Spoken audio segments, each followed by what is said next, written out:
After the death of Saul, David returned from defeating the Amalekites and stayed at Ziklag 2 days. On the third day, a man with torn clothes and dust on his head came from Saul's camp. When he came to David, he fell to the ground and paid homage.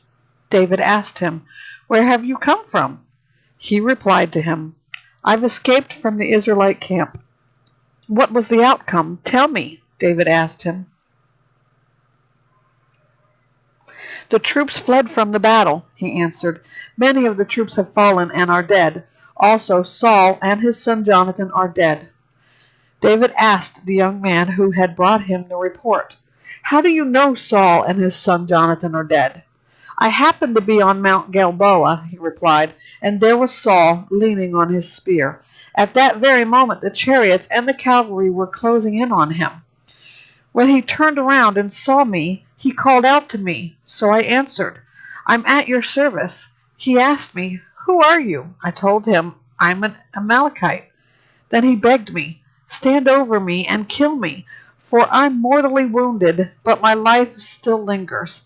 So I stood over him and killed him, because I knew that after he had fallen he couldn't survive. I took the crown that was on his head and the armband that was on his arm, and I've brought them here to my lord." Then David took hold of his clothes and tore them, and all the men with him did the same. They mourned, wept, and fasted until the evening for those who died by the sword. For Saul, his son Jonathan, the Lord's people, and the house of Israel. David inquired of the young man who had brought him the report, "Where are you from?" "I'm the son of a foreigner," he said. "I'm an Amalekite." David questioned him. "How is it that you were not afraid to lift your hand to destroy the Lord's anointed?" Then David summoned one of his servants and said, "Come here and kill him." The servant struck him, and he died.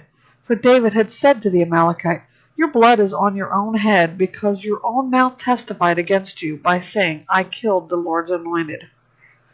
David sang the following lament for Saul and his son Jonathan, and he ordered that the Judahites be taught the song of the bow. It is written in the book of Jasher. "The splendor of Israel lies slain on your heights. How the mighty have fallen! Do not tell it in Gath. Do not announce it in the marketplaces of Ashkelon. Or the daughters of the Philistines will rejoice, and the daughters of the uncircumcised will gloat.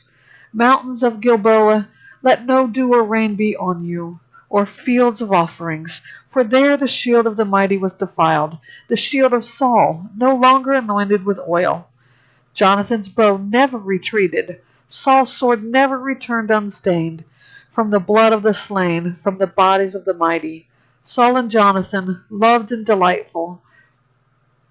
They were not parted in life or in death. They were swifter than eagles, stronger than lions. Daughters of Israel, weep for Saul, who clothed you in scarlet, with luxurious things, who decked your garments with gold ornaments. How the mighty have fallen in the thick of battle. Jonathan lies slain in your heights. I grieve for you, Jonathan, my brother. You were such a friend to me. Your love for me was more wonderful than the love of women. How the mighty have fallen, and the weapons of war have perished.